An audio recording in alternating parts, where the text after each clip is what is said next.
Welcome to the Back to the Future podcast. My name is Andrew. Today we're talking about Avengers Endgame. Now, this is going to be a spoiler-heavy review and discussion. It's actually our first official episode of the podcast, so thank you so much for joining in, listening to us. We're going to have a lot of fun. Now, today I'm not alone. I am joined by Josh McCoy. What's going on, guys? So before we get too much into the movie, we are going to talk about our initial experiences, going to the theater, opening night, all that kind of stuff. So Josh, why don't you go ahead and kick it off? Well, to start off, can I just say how insane and hard it was just to get a dang ticket for this movie? I remember when tickets went on sale, I set my alarm for like 7:50 because I knew they went on sale at 8 a.m. I overslept. I didn't get up until like 9 o'clock, and just within that hour, everything was sold out. I got put in a 30-minute queue and got stuck with an 11:30 p.m. showtime. With a 3-hour movie not getting out till after 2 a.m. when I had to work at 9 a.m., but it was so worth it. Yes. I can't remember the last time I've been to a movie where the theater was so packed out. Like, the concession stand was ridiculous. It took like 20 minutes just to get food. Yeah, that mimics a lot of, I think, what everybody's been experiencing, not only just getting the tickets, but going to the movies themselves. I mean, trying to get tickets for this opening weekend, if you didn't do it early on, is almost impossible. Also, it's the first time I saw a theater play only one movie in the entire night. There was 12 theaters in there, and all they were playing is Avengers Endgame. And I was talking to the manager, and she's like, they even put 4 more showings on that day, and they sold out within an hour. And I felt bad for all the employees there. And then there was a couple of guys that worked there that were all mad because they're not allowed to see the movie for like 2 weeks because they work there. Jeez, that's just so the worst. I felt for them so heavily. I couldn't imagine being a theater worker right now, dealing with everything they're having to deal with. I saw some theaters in particular were running like 2 a.m. screenings. I mean, so these people are not getting out of the movie, let alone the workers. The movie itself, you're not going to get out till like 5:30 in the morning. So the workers are there basically until the theater opens back up for the next session. The theater just never closes. No, pretty much. I mean, and I did hear about some AMCs across the country, I think like 29 or 30, that were going to be open for 48 hours straight for the first couple of days of this movie being open. But it's absolutely insane. But to just touch a little bit more about my actual initial screening of this movie, wasn't exactly what I was hoping for. It had nothing to do with the movie. Loved the movie. It was the theater experience itself. Now, I'm a huge advocate for AMC. I love AMC theaters. I subscribe to A-List, all that kind of stuff, so it's really an awesome place to go. One of my favorite theaters in the world is the AMC Disney Springs. Now, because of the fiasco with the tickets going on sale and all the websites crashing and everything like that, I wasn't able to get tickets for the Disney Springs AMC. After everything finally went back online, I think after AMC was down for like 8 to 10 hours, the tickets I was able to buy were for all the way in Altamont Springs, but I knew that I wanted to go opening night, and I was going to do everything I could to make that happen. So fast forward to actual opening night, I go out there. It's a really nice theater. It's got a great look on the outside and inside. The lobby's great. They have the Dolby Cinema, which is fantastic, IMAX screen, all that kind of stuff. So it's a really nice looking theater and everything like that. But the theater that I was in, not so much. As soon as I walk in, it's warm. And yeah, that could be due to the fact that it wasn't completely packed out. But I hate a warm theater. I absolutely can't stand it. And not to mention, the entire seating is just, you're bumping elbows with the person next to you. And that's another pet peeve of mine. I just can't handle it, So not exactly comfortable, to say the least. And so I go to sit down, and I'm thinking to myself, okay, I just got to mellow out. I just got to focus on what I'm about to see, just try and soak it all in.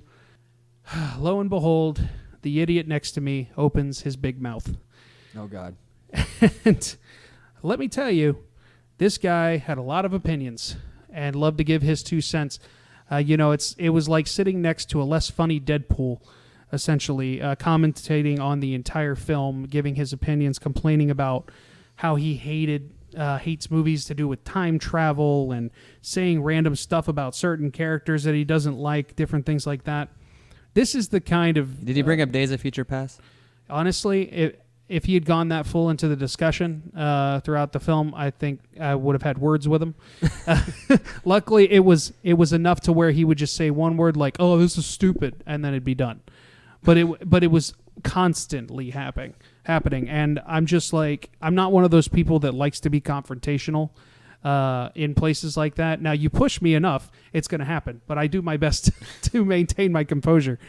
So anyway, we're going through, but I just have to say, talking about this specific person, obviously I don't know this guy's deal. I don't know who he is.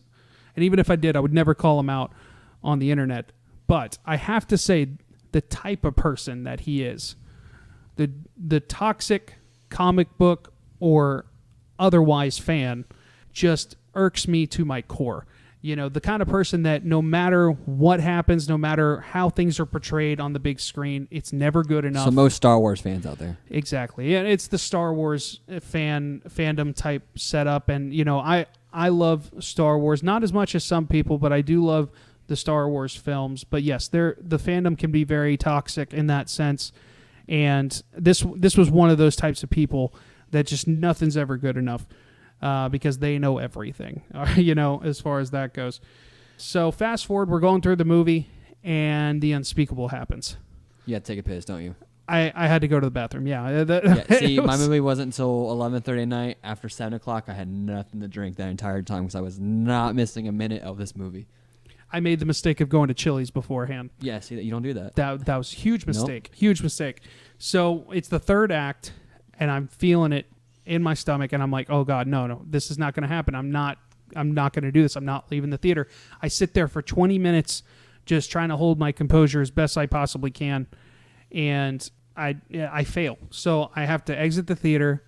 Worst possible time. I'm gone for about 5 minutes. I come back, and my wife's got this look on her face like I can't even explain, just sheer awe and like also upset. And I'm like, what's wrong?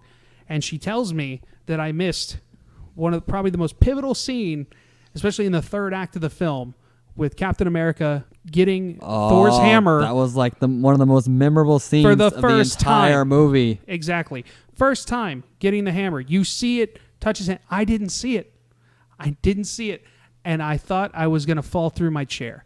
Did you miss the whole scene? Like the whole thing. Because he I don't even know how to describe it. The way he fought Thanos. I missed the whole thing. I come back. That whole fight scene has completed. I didn't see anything. None of it. And the guy that was talking the entire time next to me, when he realizes what has happened, whispers in my ear, "Oh yeah, it was awesome." And I swear, I would have fought that guy right if I had the hammer in my hand, it would have gone straight through his head. I'm not going to lie. So, all in all, not the best first screening, you know, and it's an unfortunate thing because you want to have the best experience possible. You can never have that first time, especially for a movie like this. Something that's been, 11 years. I don't even think Infinity War was as big. Yeah, I mean, well, this movie being 11 years in the making, and not just the culmination. People said that Infinity War was the culmination of the Marvel Cinematic Universe. It was in a sense, but this was the closing of a chapter that started 11 years ago. And so like I said, to not have that experience that you wanted, I was devastated between obviously missing that Cap moment and everything like that, but just the whole experience, I was very upset leaving the theater because of the whole thing. But can't dwell too much on that. I was able to go back and see it a second time today, have a much better theater experience, everything like that. You're lucky. I tried to see it again. No, everything's been sold out here. I went and saw opening night Thursday.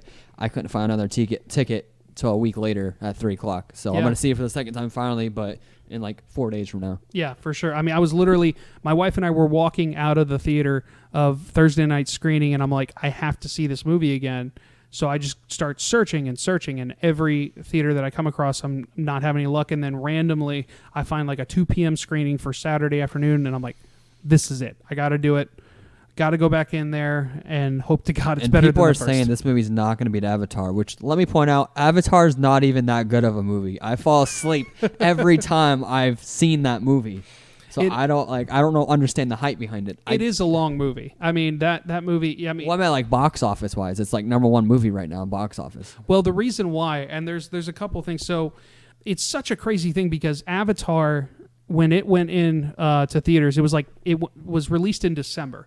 And back then, nothing came out in December. Like, it just didn't happen. Its opening weekend was not that big. Like, I don't have the numbers in front of me, but I've heard time and time again that its opening weekend really wasn't that impressive. It was just the word of mouth of like the technology, and it was the first time that 3D was really well utilized with a film.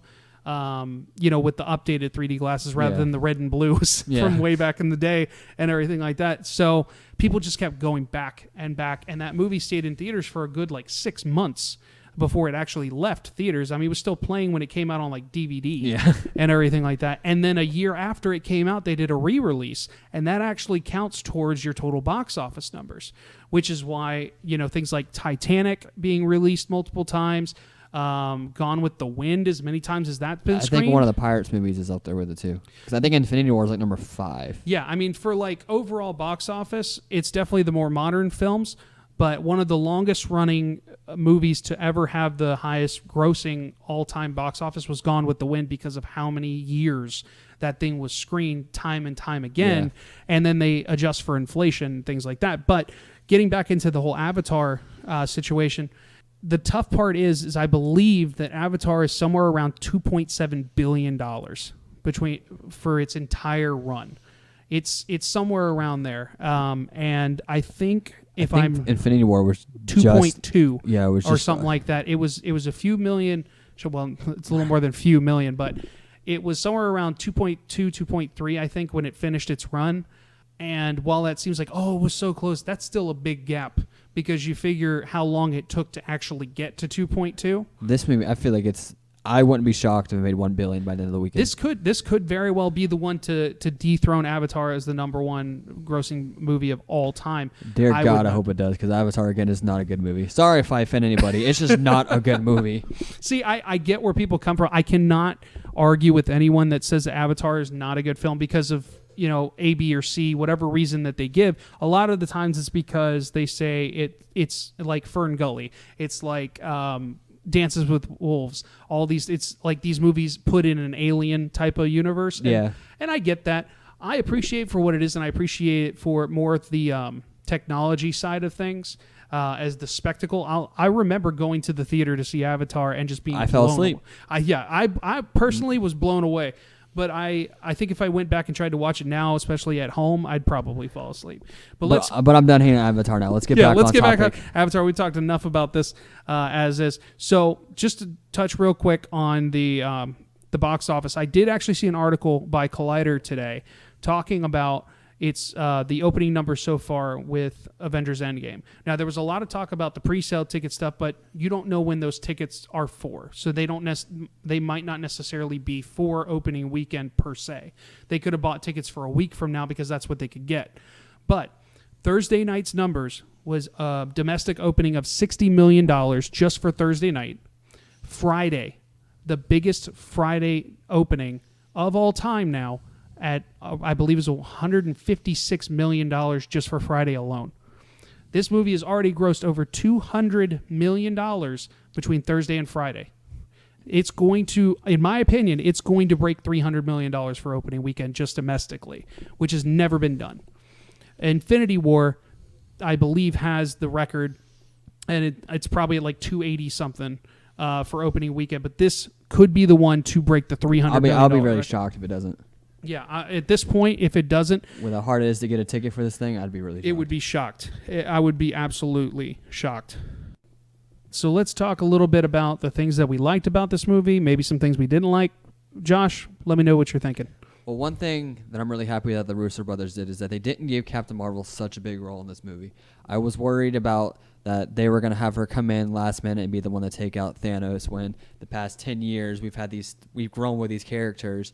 And it would have just been disrespectful to the characters to not give them that final moment. For sure. And no, I'm not going to lie. I know there's this big thing going on between Thor and Captain Marvel. I still think Thor will win at the end of the day. But if you really think about it, throughout the movies, they kind of he's very OP, but they kind of dumbed him down a little bit. A little bit. But Captain Marvel is just, she's too OP. She could have gone back in time with him, and the movie wouldn't have been as long. So I'm really happy that they really only gave her a little spot at the beginning, and then just that little moment at the end. And then I think my favorite when I actually sat down and thought about it, my favorite thing about this movie was going back to Age of Ultron, when Tony was so like worried about putting a suit of armor around the world, and he was like and obviously that didn't work out because he had a man-killing robot on the loose. Yeah, it didn't work out the best way possible. But if you really think about it, at the end he gave up his life, and he still had a suit of armor on the world because there's so many heroes now. Right. So it's like not what he thought, but like he initially accomplished what his ultimate goal was. Right. And that's one of the big things while it was so like touching when Pepper was talking to Tony at the end saying, "It's okay, we're safe now. You can rest. You don't have to worry." Like, I don't know if they kind of just like home. That's probably one of my favorite part of the entire movie. Absolutely. I mean, kind of touching on what you mentioned with the suit of armor and more the suit of armor being the heroes that have come out of the woodwork in a sense over the years. They kind of touch on that in Civil War. Vision talks about how there's causality, good and bad, that have come out of, Tony Stark coming out as Iron Man and everything like that, because yes, it breeds challenge and everything like that.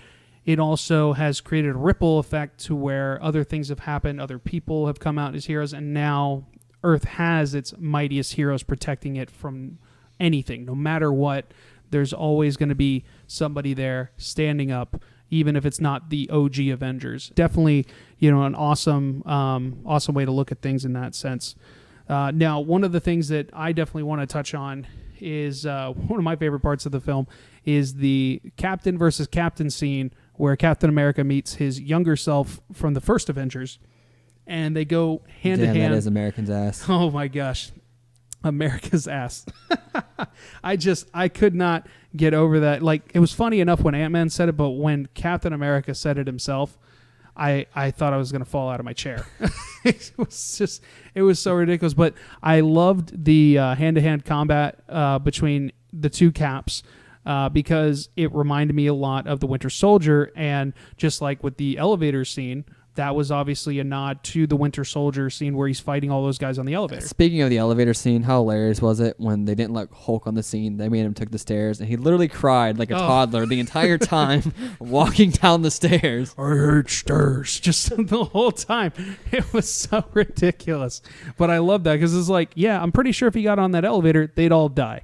So basically. But that was pretty funny. And then, of course, the big thing on the elevator itself is where Cap leans in and says, Hydra. Hail Hydra. That was a call back to the comic books. Yes, absolutely. That was something that obviously I don't think anybody expected to hear ever in the Marvel Cinematic Universe. And even if it was a ploy, I don't think anybody ever thought that they would hear Cap say that out loud, especially after everything that's happened. But that was such a great way to, like I said, have a nod to the Winter Soldier, but not have to go fully into that whole thing where he's having to fight for it, because then that causes problems in the timeline. Suspected that they were going to reenact the entire fight scene in the elevator. Yeah. And then all he does is reach over and say, "Hail Hydra," and then walks out with Loki's scepter. It's okay, cool. That's not what I was thinking was going to happen, but that's still great. I think that honestly was the better way about it, because otherwise then it just seems like you're repeating yourself, and that could have, just the way that this movie plays out with the time travel, jumping through all these movies that we've seen, it could have already been like that to begin with, let alone, completely recreating a scene like the elevator scene, full on with the fight. Then it would just be like, then we're just kind of doing a greatest hits type of thing, but in a bad way. Yeah. You know what I mean? So like they walk that line, but I think the Russo brothers did a really great job of kind of like hinting and nodding at certain things without full on just like repeating the same note over and over again. So I definitely love that about it.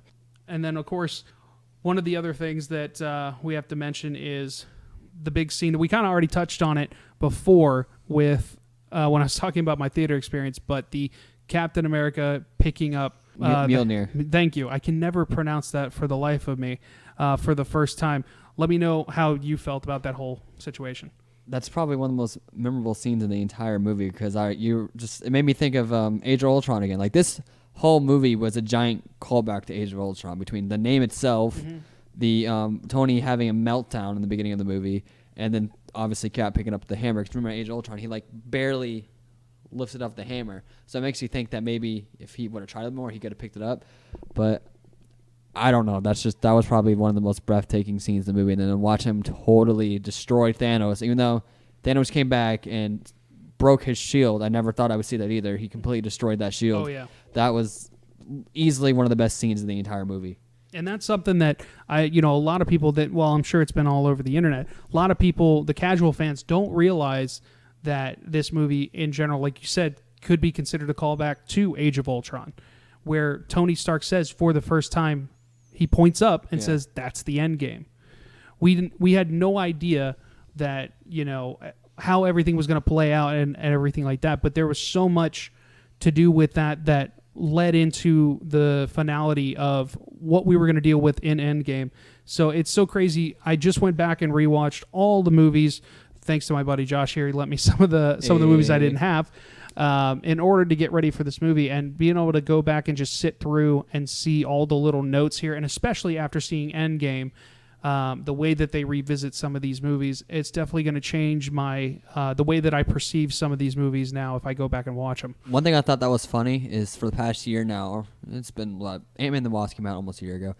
There's been so many theories about how is Ant-Man get out of the quantum realm, and it turned out to be something just as simple as a rat walking over whatever he walked on. Over the switches. With and the stuff switches, like that. and then he just turns it on and he flies out. It's just kind of like, okay, cool. Yeah, it was really funny because it turns into it's just happenstance. And yes, some people could be like, oh well, that's just lazy. It's like, no, it's like That's just lazy writing. That's just like it helps explain like why it's been 5 years. Nobody knew that they were doing this. Nobody knew that he was there because the only people that did were snapped away. That scene when he saw his daughter, though, that was so heartbreaking. Oh, can I just say, okay, so I'm going to jump into just very few little things that I'm nitpicking as far as this movie goes. His daughter, that's not a 5-year difference between. Well, if you think about it, Cassie was like 8 in Ant-Man and the Wasp. So 5 years, she's 13. 8 to 13. I mean, kids. Look like they change drastically. I'm really bad with age, but I got to say, I'm hoping that she was at least 10 in Ant-Man and the Wasp to explain that her age, because then maybe she's like 15. She could have been 10. I was on the impression she was 8, but regardless, like 8, 10 to 13, 15, like that change is realistic. But the girl looked like she was like almost like 18, 20 years old. But nowadays we see 15-year-olds that look like they're 20. Like that's just the generation we live in. I'm also really bad at guessing age, so I'm probably like one of the few people to actually worry about that whole situation. But that was just something that as soon as I saw her, I was like, what is happening right now? Like, I understood the time difference, but I was like, holy crap, that girl is so much older than the little girl we had. They have to keep her a little bit older because they're setting up the young Avenger. She's supposed to be stature. Absolutely, and that's exactly what they're doing. If there's not a stature in Ant-Man 3, Ant-Man the Wasp 3, whatever you want to call it, I'm going to be upset. Yeah, for sure. It definitely seems like they're leaning that way. Otherwise, I don't think they would have even necessarily focused on her as much as they did. Speaking of kids, I don't think that they would introduce Morgan, Tony Stark's kid, his daughter, as just like a one-time thing in the movie. It's possible. I know. I always forget her name. The actress who plays Pepper Potts. Gwyneth Paltrow. Yeah. She went on and talked about how this was her final. Like, she's done Marvel movies after this. Yeah. So as much as we would love to see Rescue, because we can't deny it, she was totally OP at the end of that. Oh yeah. Like she blew, like her performance blew me away. I didn't think she'd be as like strong as she was at towards No, the I end agree there. with you. I would love to see more as her Rescue, but it's probably just not gonna happen. But I hope that like later on down the road, Tony has like some suit that's gonna grow up with Morgan, and she's not gonna replace him, but she's gonna take that Iron Man mantle. It's interesting. I've never been a huge Gwyneth Paltrow fan, and like I've liked her in the Iron Man movies and stuff like that, and that's pretty much it. But even to that extent, I was kind of done with that character at this point. It was kind of nice at the end of Spider-Man Homecoming where she popped back up and it's like, oh, they're back together. And then, of course, Infinity War, they're engaged and all that kind of stuff. But this is like a different Pepper Potts. It wasn't the same one. Exactly. That's what made me enjoy it a lot more. Yeah, I think it was that... and you thought she was going to tell him, no, don't do it, when he's like, in the beginning when he found out, I can do this time travel. When he went to go talk to her about it, you thought she was going to fight him, but she encouraged it. Yeah, I think that has to do with, even though, as funny as this sounds, even though they have a kid and she wants him to be around for that, she has that motherly instinct and love now to understand there's probably a lot of mothers out there that don't have their kids anymore or don't have their loved ones that they could have if I tell my husband no, I don't want you to do this. She even says, a lot of people didn't get as lucky as we did, or something to that effect. And he's like, yeah, but I can't help these people. And you got to actually respect you her can. for that, because when she agreed to that, that was her pretty much accepting that he could potentially die. Oh, for sure. Yeah, she pretty much knew. She's like, there's like a 75% chance that this is not going to work out. You know what I mean? Don't mess with time travel, man. It comes fighting back. Time will come fight back. Tony said it. That's why Thanos came back. Like, can we go? Speaking of that, Yes. the fact that they cut off Thanos' head in the first 5 minutes of the movie, I was like, okay, where the hell is this movie gonna go? Where now? are we going from Literally here? killed him. I didn't expect 2014 Thanos to come through, and that be because this whole year, everybody's been talking about, oh, there's rumor for a greater threat. There's a greater threat in this movie. It ended up being an older Thanos this entire time. So the Russo brothers really trolled everybody on this one. Yeah, I mean, a couple years younger Thanos is apparently a lot more dangerous. He's a lot more ruthless, it seems like. He was more of a threat, not to just obviously the overall universe, but just to the Avengers, just himself. I mean, he was fighting them off without the gauntlet this time, and he was going toe-to-toe with them every step of the way, fighting them, honestly, in my opinion, better than Infinity War. And this movie really made me like Nebula a lot more. I never really cared for her character. Yeah. I thought she was kind of annoying, like just her attitude. But this one I really enjoyed. She did a good job in this one. For sure. I mean, I was very interested with how the fact that like her and Rocket were the only ones of like the Guardian group that made it through, and how they were going to like play into the whole storyline. And I definitely didn't think Nebula was going to have as big of a role as she did, but she ended up having a major role. Well, they did say everybody who didn't have a lot of screen time in Infinity War was going to have, this is me, the opposite in this one. They were going to have more screen time in this one. Fair enough. Because ultimately, like, Infinity War was a lot of Iron Man, Endgame was a lot of Captain America. I get that. Yeah, that definitely makes a lot of sense. Now, obviously, we're talking about a lot of the things with Thanos. We got to talk about that big fight scene at the end. The one that looked like I was just watching a live-action comic book strip. Basically, that was like the most beautiful scene in the entire movie. When everybody was coming out of the Soul World, and all you could hear is like Cap just got the crap beat out of him. His shield broke and everything, and then he stands up just by himself and watching Thanos' army come towards him. He just saying that all of a sudden you hear Falcon in the radio saying on your left, and then out comes Black Panther and Shuri and Okoye, and then everybody else. It was just like that was easily the best scene in the entire movie. Absolutely. Especially, so I had, like I said, I had a lot more fun my second time around going with this movie, and the crowd was going nuts. The crowd went nuts for us when he finally said "Avengers Assemble." Yes. It was because they were cheering when Cap got the hammer and everything like that, and he's fighting Thanos, and they're having a blast. But when people started coming through the portals, they just would not let up. They were just, yeah, let's do this. Because you saw everybody. There was even the if you look closely, I didn't see it, but I heard today that apparently Howard the Duck was even there. Really? And the scavengers from Guardian of the Galaxy, like everybody was there. That's so funny. So it's like one of those scenes you have to like literally pause and try to figure out, oh, look who's here. Okay, I didn't recognize that the first time. It's kind of like a better version of the scene from Ready Player One or something like that. I never saw that movie. That movie is not bad, but there's a big scene at the end where it's like every video game character is like coming at the bad guy and everything like that. So it's very reminiscent of that, but this was so much better. This was so much like more well done in my opinion. But yeah, it was, oh my gosh, I can't even like hardly put it into words the way that I felt throughout that scene. And like you said, when Cap picks up the hammer again and says, "Avengers Assemble," I mean, people lost. There was literally a guy in my screening that was like, "Yeah, let's do this. Let's go. Let's go." I mean, he was losing his ever-loving mind, man. It was so great. Like, honestly, with a movie like this, I don't care. Have fun. Like, that kind of stuff, that's fine.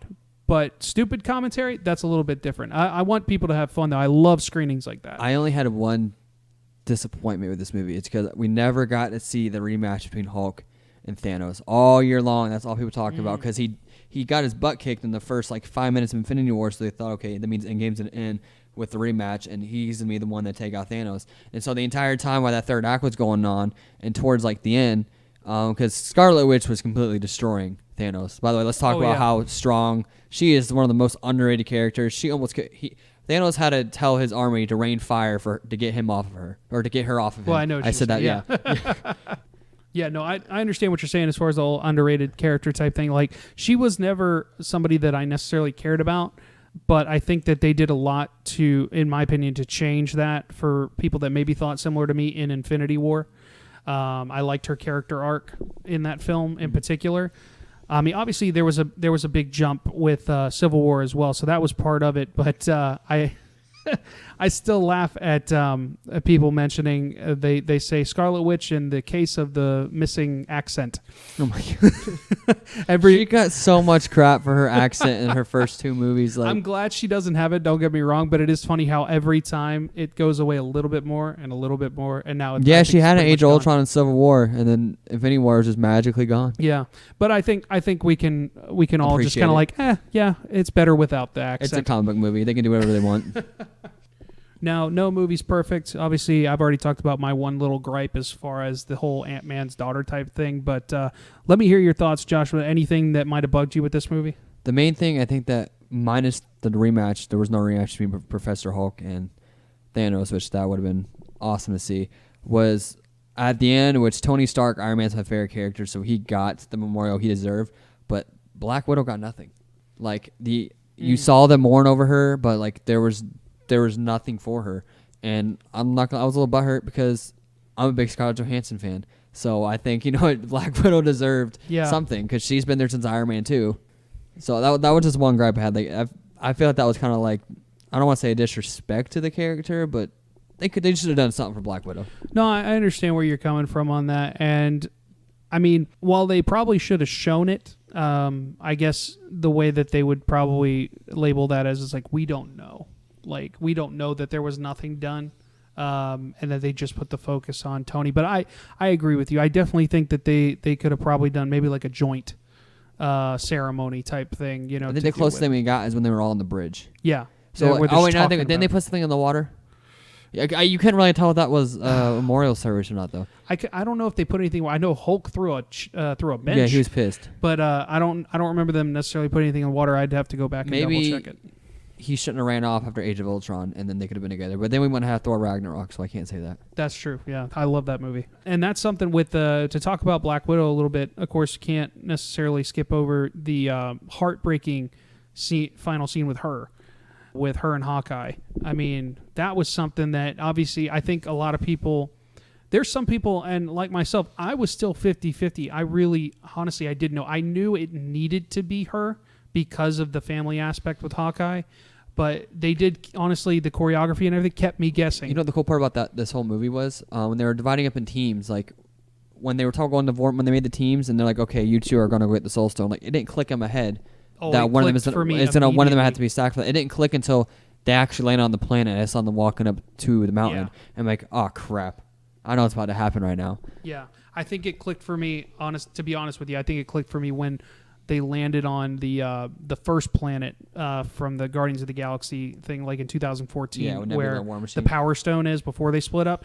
That's when it was like, oh crap. I remember now from Infinity War, and they don't know because not even Nebula knows exactly what happened to Gamora. But you would think that Nebula would have warned them about that. But she didn't know that she was killed because of that. She just knows that she was murdered by Thanos. She doesn't know why. Well, I think she understands because she's said multiple times he came back with the Soul Stone and no Gamora. So I kind of think she knows. I don't know. In just my opinion, I feel like she probably doesn't know specifically. Otherwise, I feel like she would have said something, or maybe even like offered herself up or something like that if she really thought it was that. It wouldn't matter though because it has to be like a love thing. Yeah, those two had a family like brother sister type bond. I completely understand. It hit me when she was falling, but when it really hit me when you saw Clint's face when he was hanging there and he's crying because he literally. He just lost everything, his whole family, and then the last former family he had is dead now. So it's like, I was Team Hawkeye like this the majority of this movie. And you know what's really funny? Everybody in the last movie was like, where's Hawkeye? Where's Hawkeye? Considering the previous 2 movies he was in, he got nothing but memes made about him. Like, everybody was hating on Hawkeye. But, like, I don't know. I really enjoyed Hawkeye, Ronin, whatever one you want to go by. Yeah, it's kind of funny. Do they ever actually say that name in the movie? I don't think they do. I don't think they can. I think the reason why they don't is because of Ronan the Accuser. They need to do a spin-off because they're doing the Disney streaming Yeah, they're service. doing the Hawkeye series. But no, they need to do it with Ronin. Oh, Ronan Because the they Accuser? talked about him like stacking up bodies. You're talking about the new Ronan. Yeah, of, him turning into Ronan. Yeah, they needed because they talked about with War Machine and Black Widow when he's a hologram. Yeah. Saying how like he's like they found stacks of bodies everywhere. I want to see that spin-off. I mean, I know it's gonna be gory, but like he was killing gangs and stuff. Oh, for sure. I want to see that. That's the series I would want to see, other than what they're probably going to do, which is going to be after the fact, and it's probably going to be more like, I don't know, I could be completely wrong. It could be set in the past, but I feel like it's going to be set after Endgame and him, like, I don't know, maybe training his kids or something like that. But I could be way off on that. I definitely would prefer your version of it, for sure. But yeah, like you said, the part where you see Clint, just the devastation on his face. I swear I cried more the second time I saw this movie than I did the first. Like, I was tearing up constantly. We'll find out when I finally get to see it a second time, because right now it seems like it's impossible.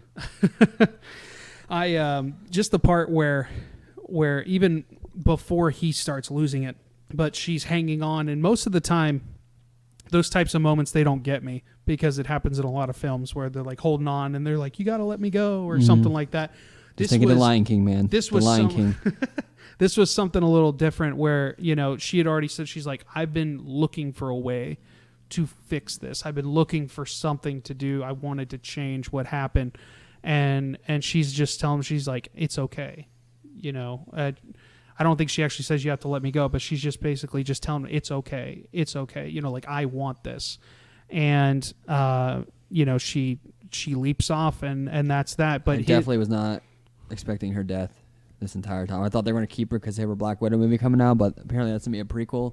But I was shocked that they actually killed her off. Yeah, I think that was a huge thing, and that's one of the reasons why I was still guessing back and forth, because I knew they had the Hawkeye series in the works, they had the Black Widow movie in the works, and you just didn't know which one was set where. And so you're like, it really could be either one. I kind of wish that they hadn't announced any of these series until after the movie came out, because there was even talk, I don't know how legitimate it was, there's talk about like a Hulk and She-Hulk series. I heard that before. Mark Ruffalo was attached to that somehow. Yeah, and so the whole time I'm like, well, this person can't die because of this reason. And, and this person can't die because of this I series. doubt it, though, with how stingy Universal is with the Hulk rights. I doubt it. I mean, they might be able to get away with it because it's a TV show and not a movie. That's the thing. But these TV shows have movie budgets, so they're kind of like mini movies. Oh, I know, but it's all about the specific rights. That's why Universal can have the attraction rights when Disney does not, because it's a separate thing. Okay. And the reason why Hulk they can't do a standalone Hulk movie is because of only because of distribution rights. Disney can make the movie, but Universal would have to actually distribute it. From the research that I've done, which is absolutely stupid. Let's basically not talk about the Incredible Hulk, the only MCU movie nobody cares to talk about. I after going back and watch that movie, like, it was a good movie for what it just it doesn't have the right tone. It doesn't fit. I know it's part of the MCU, but it doesn't fit. Like, you can't tell until the post-credit scene with Tony Stark walking into the bar. You wouldn't know that was an MCU movie. Well, the funny thing is, if you go back, like after going back and rewatching all these movies, Phase 1 has they're still trying to find their footing, and I get it. And, like, obviously the tone has changed multiple times, but it is kind of all over the place from movie to movie, and they are so different from the later stuff, like character-wise and everything like that. And it's not that I don't like them, but it's definitely none of them are my favorites. You know what I mean? Going off that, let's just picture this, how cocky and, like, ready for war and, like, I want to be the king Thor was to the first Thor movie. To being a fat bro, let's play Fortnite and drink some beer in Endgame. Yeah, that's probably my biggest gripe about this movie is honestly Fat Thor. Now, for those of you that know me or that don't, I am a bigger guy. I have no problem with the chubbiness. I live that thick guy life. You know what I mean? So, like, it was funny to see that representation of Thor as opposed to the, six-pack, typical godlike body and everything like that. And the gag worked at first, but I think it went on a little too far throughout the movie type of thing. Well, like, say if they would have got rid of it, and it kind of would have ruined his part of the movie to think about, because like towards the end when he was going to fight Thanos, if he would have magically got his armor back and then got thin, it would have kind of like changed. It would have made the movie feel really weird. And for sure, and that's. And now he kind of fits more as an Guardian of the Galaxy. Yeah, for sure. He fits more. And I don't think he'll necessarily look as bad as he does right now when they get to Guardians 3 or anything like that. If he's in that movie, he'll probably be a little bit in between. But yeah, like I said, I didn't hate it, and honestly, especially going back and thinking about it, I get what they were doing because they humanized him. It wasn't just a gag. Exactly, they humanized him. When he lost everything. When somebody gets depressed, some people overeat, some people don't eat. He just became a fat, drunk alcoholic. They human. For sure. So in that aspect, I respect their choice, but I guess it was just there were times where they zoomed in on and just kind of focused in on it a little too much in the comedy aspect rather than the sad clown type of thing. They needed it though, and I will give them props. They put the comedy wasn't too much. They put the comedy right at the perfect moments. There wasn't too much comedy. It was just a perfect blend of sadness, comedy, dark. That movie, if it didn't have the comedy, that would have been one dark movie. Oh, for sure. No, the comedy was perfect. I don't know if there was a single joke that didn't land for me personally. And like I said, it's such a minor thing because there's things while I didn't like about it, at the same time there's things I do like about the whole Thor situation. So it's not like it's a total deal breaker for me. Like you said, I definitely like the way that they humanize him by the end of the movie. Now we're getting towards the end here as far as different things that we've talked about. I mean, we could talk about this movie for hours on end, no problem. And I feel like I could do that, but I'd probably pass out. But we cannot end this session without talking about the biggest ending, which is Iron Man having the last word. Oh my God, that movie left me breathless, speechless. God, I cannot talk right tonight. But it was perfect. I am inevitable. I am Iron Man. It was just, I don't know. There's no words to describe how awesome that scene was. Absolutely. That was just a straight callback to Iron Man 1. That was perfect. That was the perfect line. Hey, it couldn't be anything else. It couldn't be anyone else. And they talk about in the movie where it's Thor says he needs to do it because he could live through it. Normal human could not. Hulk says I can do it because I'm strong.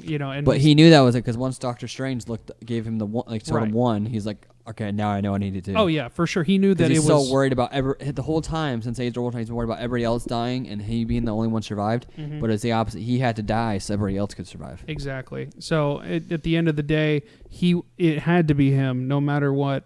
And just the way that they did it though, where he. Thanos thinks he's won again. He goes to snap, and then you realize that that Tony stole him from him. It's forming into his own gauntlet and everything like that. And just the final, and you literally, first time I saw the movie, the entire theater was completely silent when that moment happened. Second time I saw it, people were cheering.